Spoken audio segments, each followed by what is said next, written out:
Hey there, it's Drutter. Today's March 26th, and today is day 11 of my quarantine lockdown diary. And I have a little bit of news, a little bit of personal info, and just some stuff from BC and my adventures out today at the shops to go into today. First of all, I just want to talk about my health. People have been asking about that. Thank you. It continues to be a little bit of something going on in my chest, I guess you could say, in my lungs. I can put a link down below if you haven't seen my video. I think it was day 6. Am I infected?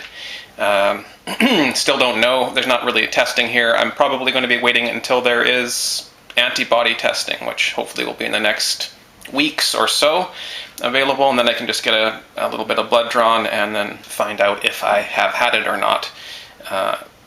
It's different than the test that they're giving people now. You've probably heard that just tests for the active virus, so it doesn't tell you if you have had it or not. It just tells you if you have it now. So I'm waiting for the antibody test, which I think will be coming fairly soon. They're working on it. But yeah, I don't have any temperature, just the odd cough or whatever. And yeah, there is something yucky in my lungs, but if anything comes out, it's clear, which tends to mean viral infection. So it is consistent with, I guess, what's going on, what's going around. It may be that. So, I'm taking every precaution and only going out if I have to.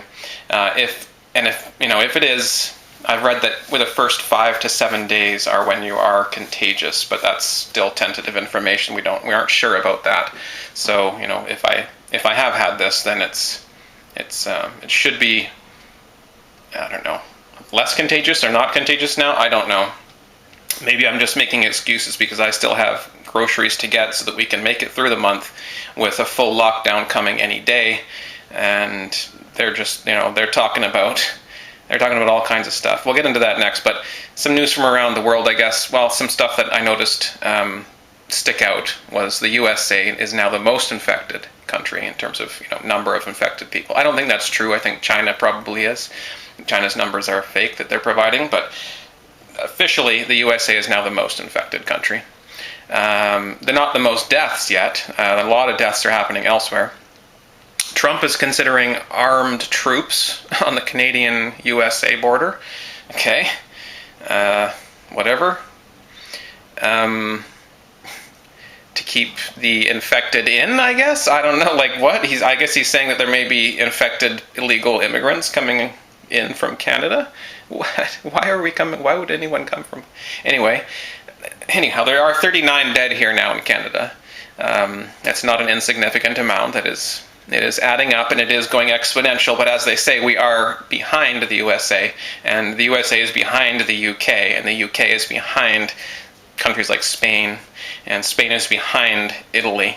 But we're not the epicenter, that's for sure. We're removed from the epicenter, but if you just fast forward a couple of weeks, we'll basically be where they are now.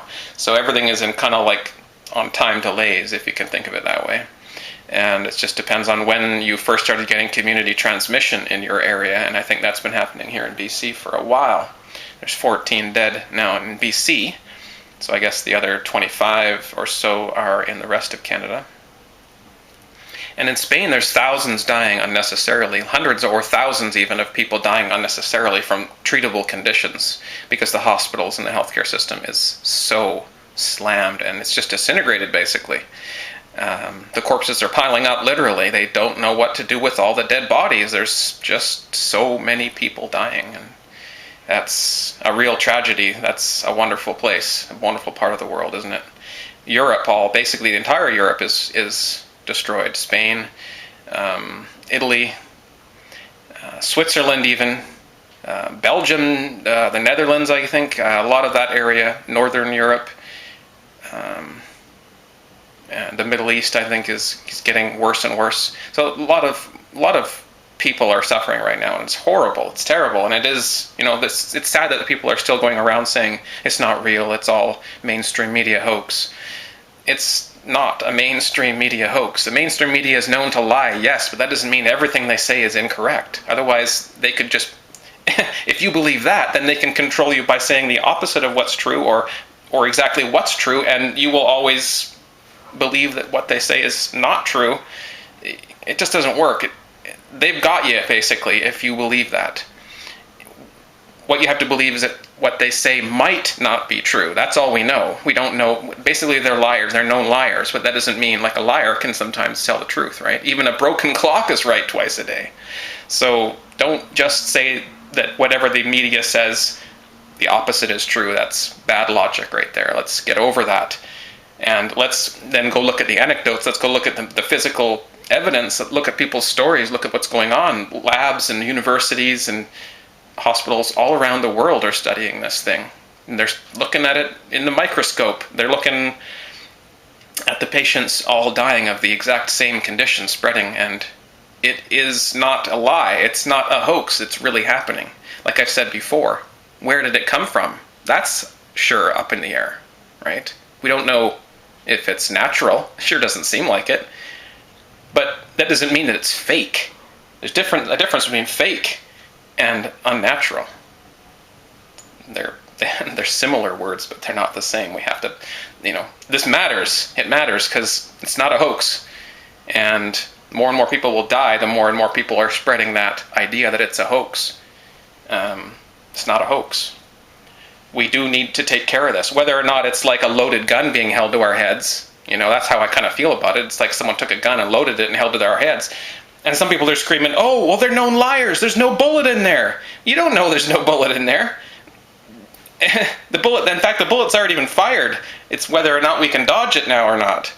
And I think we still kind of have a chance to at least partially dodge it, and we should be doing that. But I feel like that's kind of how it is. That it's like someone's shooting at us. Someone's got a loaded gun and they're aimed or they're firing at us, and people are claiming that it's not true because they're known liars or tricksters. But it doesn't mean it's not true.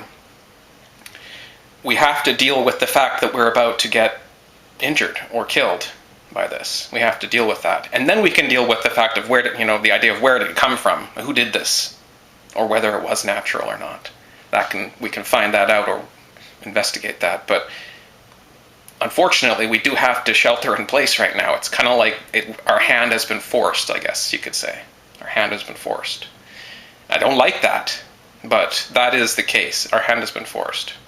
Or that's just, like I said, it just happened that way. Coincidence.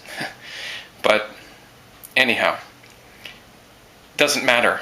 It's a crisis, and a crisis will always be taken advantage of by the government. They've even admitted that. We know that. Rahm Emanuel in 2009 said that. And he even clarified it after saying it. He clarified, never let a crisis go to waste. And what I mean by that is you can do things now that you weren't able to do before. They said that. And that's, in their minds, a good thing. We have more power now. That's a good thing. To me, the people are supposed to have the power. The government seizing power is not a good thing. But of course, the government does see that as a good thing. Well, there's more power. That's good. So I think that the power needs to rest with the people, and that's changing rapidly now. We've had very little power, and now they're basically making a power grab and taking away the last of our power, and basically making us indentured slaves almost with this system, this society that's being recrafted in front of our very eyes. So, like I said, Europe is very close behind that. Spain and the rest of like Italy and stuff like that. Most of Europe is just close behind that. And here in BC, we're nationalizing the food chain. That doesn't sound very good. All goods, industry, transport, everything, it's all being brought in under Emergency Act, Quarantine Act, all these Emergency Powers Act that they're seizing control. Of course, it goes against the highest law of the land, which is currently the Canadian Charter of Rights and Freedoms, which was Trudeau's father that actually signed that in 1982 when I was a little kid. I remember that. And remember people rejoicing and stuff when I was a kid. Oh, what's going on? Oh, we just got, we just got our rights and enshrined in a really good documented, really good constitution. It's not perfect, but it's something that people need. And I just remember kind of hearing people talking about that at the time and seeing it on newspapers and stuff. And Has everyone forgotten that? Has everyone forgotten that we have certain rights as Canadians that was granted to us and then was promised to be our rights forever and not able to be taken away by any other laws that come after it? It's crazy. We're making laws that disobey that, and it's convenient, we have to because of this, right? It's scary stuff, right? Yeah, scary.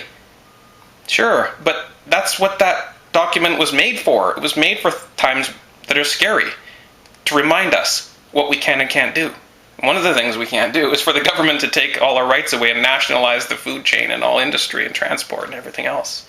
That's not in the government's purview. That's not their jurisdiction, but they are seizing that. That's a seizing of power, a shifting of power, and most of that's not going to be shifted back after this. I almost can guarantee that now. This is not temporary. They're not putting all this effort in just for our health. And here in BC, they're also banning the private sale of certain high-demand items, including all food. So unless you are a designated food seller, you cannot sell food. Like, I can't sell food to anyone, for example. People say, "Oh, does that matter?" Well, maybe it does. Maybe I would want to sell food. Maybe I wanted to go to a farmer's market. In fact, I do. I was going to go to a farmer's market this coming year, this summer.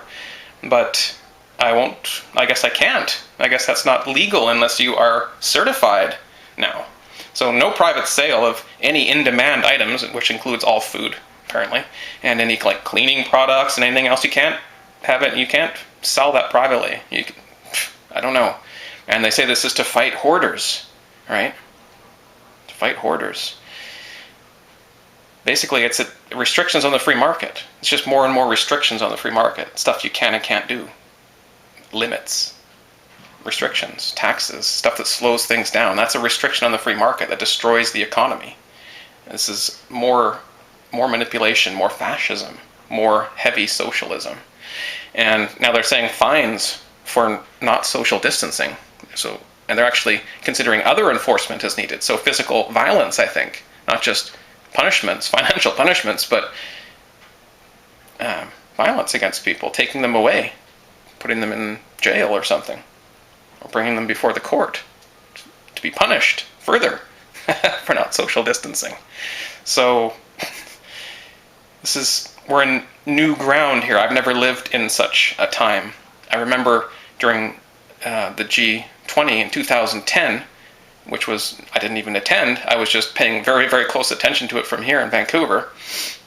But that was a terrible time for Canada, and that's when I became an activist. In fact, I became a revolutionary. I said, that's it. No more Canada for me. Canada's not the Canada that I believe in anymore. That's when I stopped being proud of being a Canadian. I love the people of Canada.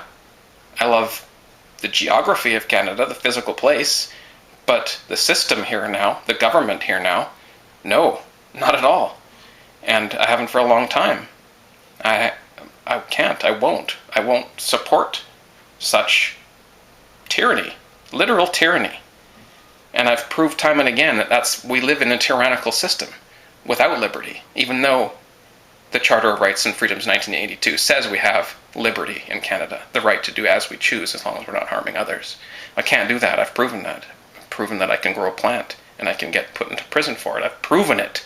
Medicaid and I have been attacked, beaten, robbed, threatened, coerced, slandered, and taken to jail for cannabis in this country. And she has a prescription for it from a doctor saying she needs it to live. No, there's no liberty in Canada, and there hasn't been for a long time. And we're just seeing it rearing its ugly head again, and people don't understand that. It's always been there. It's always been tyrannical. There's just a fluffy, pillow-coated, rainbow-topped, sugary coating on the outside. But Canada is tyranny. Canada is a totalitarian state. And Canada is owned by the deep state of the United States and another country that I'm not allowed to name, otherwise bad things happen. But you might know what it is.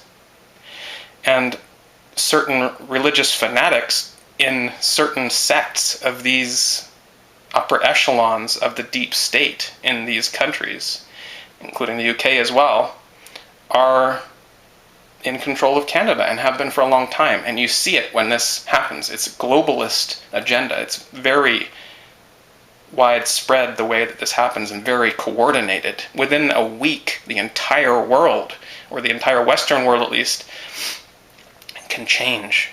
And we've seen that now. We've seen the entire world change. Every week it's a new world. It's like a 9/11 happening to us every week. It's like a Great Depression happening to us every week. It's like an ongoing economic collapse that never ends, and a false flag event that never ends. And they're taking full advantage of the crisis. Of course they are. They've promised to do that. That's what they do. And it's happening again. And I fully expect more measures, like more Patriot Act type things coming out, more Orwellian sounding and ridiculous constitution destroying documents and laws coming into place here in Canada. I didn't even list them all, but there's all kinds of bans happening now, and like I said, fines and other enforcement now coming for not social distancing. And when I went out to find some produce today, I got I had a good day yesterday, day 10. Got some long-term stuff, some dried goods, some nuts and grain and beans and all that kind of stuff, canned stuff, good. But today I had to get some produce because we're expected to be complete lockdown any time now, and the supply chain is really shaky. What you can get is just getting limited, and the prices are going up.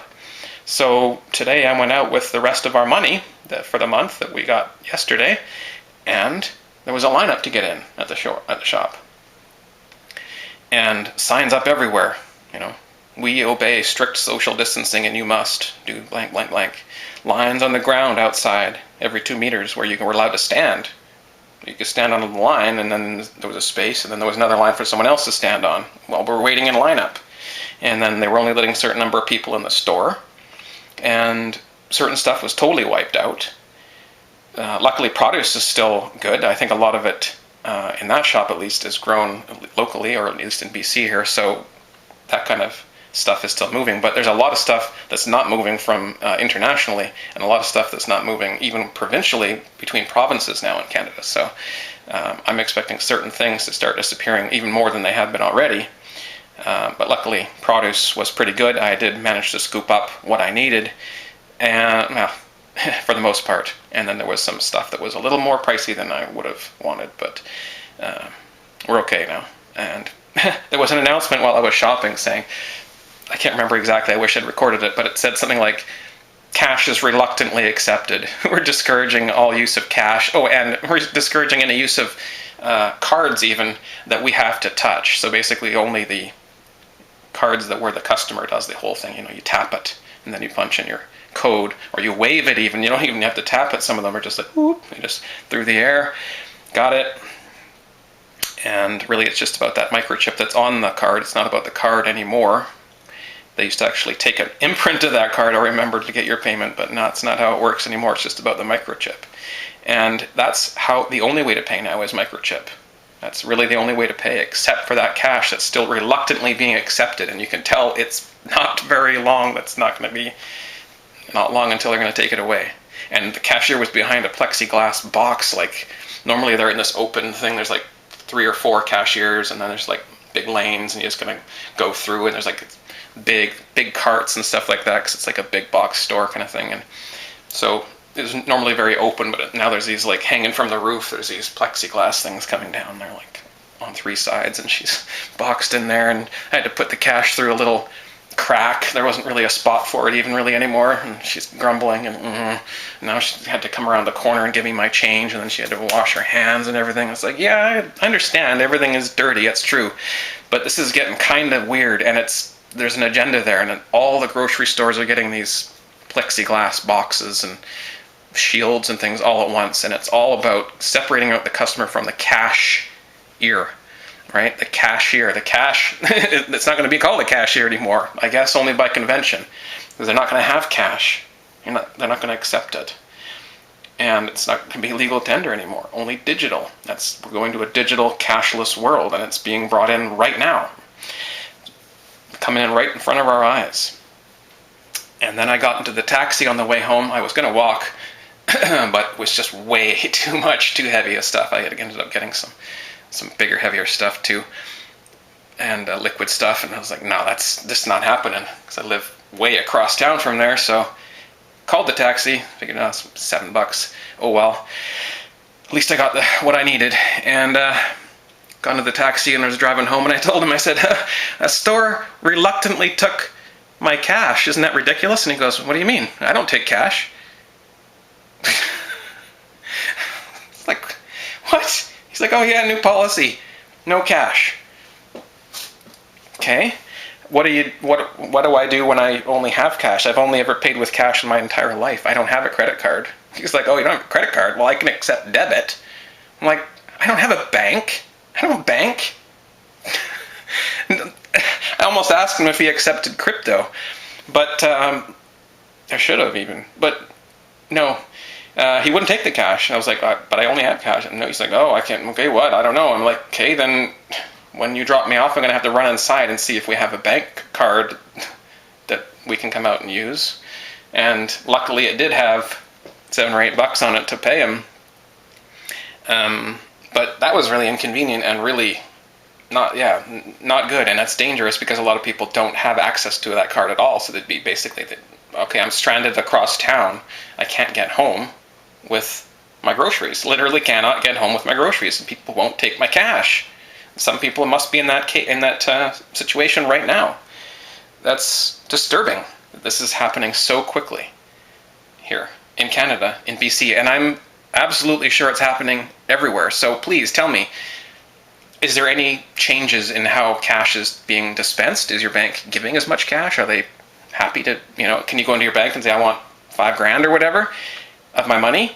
Or are they questioning you? Because they're sure questioning people around here if they're trying to take cash out right now. Oh, don't hoard cash, don't hoard cash. Even CNN says, don't take out cash, don't do it. Whatever you do, don't take out money, cash, no. So it's happening quick. So if you can comment, and wherever you are, BitChute, YouTube, library, just put a comment down below and let me know, how's it going in your area? How are you? And how is the food costs, and how is the food supply, and how are the grocery stores? Isn't anything changing? And what's going on with cash in your area? I'd be interested to know. That's scary, but interesting, and I'm just trying to stay on top of it. So let me know what's happening for you, and thank you for watching. Thanks for sharing the video, and talk to you guys tomorrow for day 12. Stay healthy.